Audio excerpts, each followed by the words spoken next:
بسم الله الرحمن الرحيم يا أيها المزمل قم الليل إلا قليلا نصفه أو انقص منه قليلا أو زد عليه ورتل القرآن ترتيلا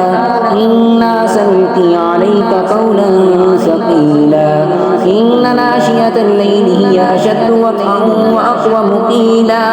إن لك في النهار سبحا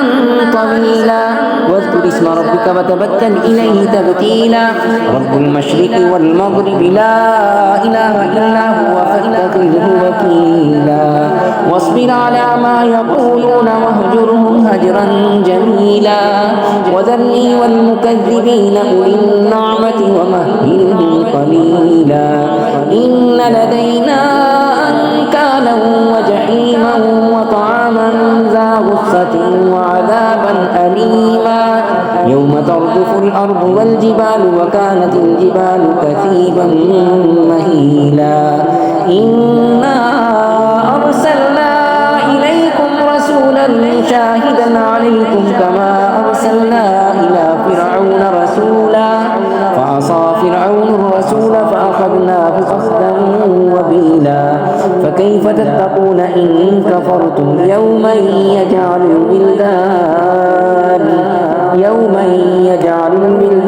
شيبا السماء منفطر به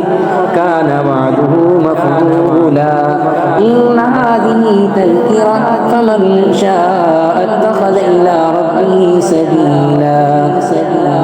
إن ربك يعلم أنك تقوم أدنى من ثلثي الليل ونصفه وثلثه وطائفة من الذين معك